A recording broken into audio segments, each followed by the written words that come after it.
ਵੱਡੀ ਜਿਹੜੀ ਨਿਊਜ਼ ਆ ਉਹ ਆ ਰਹੀ ਆ।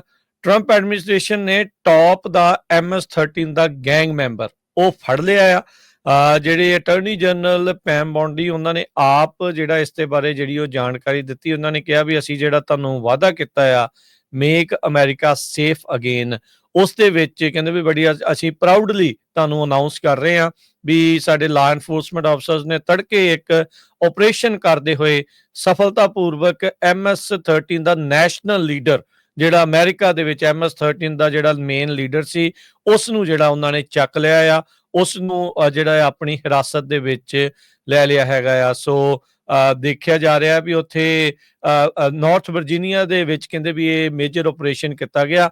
FBI ਅਫੀਸ਼ੀਅਲਸ ਦੇ ਨਾਲ ਜਿਹੜੇ ਡਾਇਰੈਕਟਰ ਕੈਸ਼ ਪਟੇਲ ਆ ਉਹ ਵੀ ਉੱਥੇ ਸੀਗੇ, ਪੈਮ ਬੌਂਡੀ ਵੀ ਜਿਹੜੇ ਆ ਉਹ ਉੱਥੇ ਸੀਗੇ। ਸੋ ਉਹਨਾਂ ਨੇ ਐਕਸ ਦੇ ਉੱਤੇ ਅਨਾਊਂਸ ਕਰਦੇ ਹੋਏ, ਟਵਿੱਟਰ ਦੇ ਉੱਤੇ ਅਨਾਊਂਸ ਕਰਦੇ ਹੋਏ ਕਿਹਾ ਵੀ MS-13 ਦੇ ਜਿਹੜਾ ਟੌਪ ਦਾ ਨੈਸ਼ਨਲ ਲੀਡਰ ਆ ਗੈਂਗ ਜਿਹੜਾ ਆ MS-13 ਉਹਦਾ ਜਿਹੜਾ ਟੌਪ ਦਾ ਲੀਡਰ ਆ ਉਹਨਾਂ ਨੇ ਅੱਜ ਚੱਕ ਲਿਆ ਹੈਗਾ ਆ। ਤੇ ਉਹ ਉੱਥੇ ਪ੍ਰੈਸ ਕਾਨਫਰੰਸ ਜਿਹੜੀ ਆ ਕਰਦੇ ਹੋਏ 24 ਸਾਲਾਂ ਦਾ ਆ ਇਹ, ਦੇਖੋ ਅਜੇ ਤੇ ਇਹ ਇਸ ਲੈਵਲ ਦੇ ਉੱਤੇ ਜਿਹੜਾ ਪਹੁੰਚ ਗਿਆ। ਤੁਸੀਂ ਸੋਚੋ ਵੀ ਕਿੱਡਾ ਨਿਰਦਈ ਹੋਊਗਾ ਜਿਹੜਾ MS-13 ਦਾ ਨੈਸ਼ਨਲ ਗੈਂਗ ਲੀਡਰ ਜਿਹੜਾ ਉਹ ਬਣ ਚੁੱਕਾ ਸੀਗਾ। ਤੇ ਜਿਹੜੇ ਇਹਨਾਂ ਨੇ ਨਾ ਕਈ ਸ਼ਹਿਰਾਂ ਦੇ ਵਿੱਚ ਬੜੀ ਜਿਹੜਾ ਗੰਦ ਪਾਇਆ ਸੀਗਾ ਜੀ, ਪਾਇਆ ਹੀ ਹੋਇਆ। ਹੀ ਲੋਕਾਂ ਨੂੰ, ਵੈਨਜ਼ੂਏਲਾ ਦੇ ਲੋਕਾਂ ਨੂੰ ਜਿਹੜਾ ਲੁੱਟਮਾਰ ਕਰਦੇ ਸੀ, ਜਿੱਦਾਂ ਆਪਾਂ ਪਿਛਲੇ ਸਮੇਂ 'ਚ ਦੇਖਿਆ ਵੀ ਇੰਡੀਆ ਦੇ ਕਈ ਗੈਂਗ ਇੱਥੇ ਭੇਜਿਓ ਸੀ।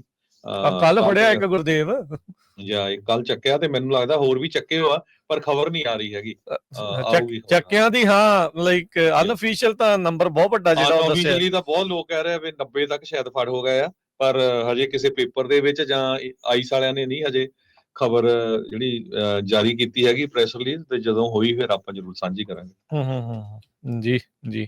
ਸੋ ਕਾਫੀ ਤਗੜਾ ਜਿਹੜਾ ਇਹ ਗੈਂਗ ਸੀਗਾ ਜਿਹੜਾ 13 ਗੈਂਗ ਆ, ਤੇ LA ਦੇ ਵਿੱਚ ਵੀ ਸੀਗਾ। ਅਲ ਸੈਲਵਾਡੋਰ ਤੋਂ ਮੇਨ ਜਿਹੜਾ ਹਰਜੋਤ ਸਿੰਘ ਜੀ ਇਹ ਚੱਲਿਆ ਸੀ। ਜਿਹੜਾ ਵੈਨੇਜ਼ੁਏਲਾ ਵਾਲਾ ਉਹ ਦੂਜਾ ਆ, ਟ੍ਰੈਂਡ ਅਰੂਗਵਾ, ਉਹ ਵੱਖਰਾ ਆ।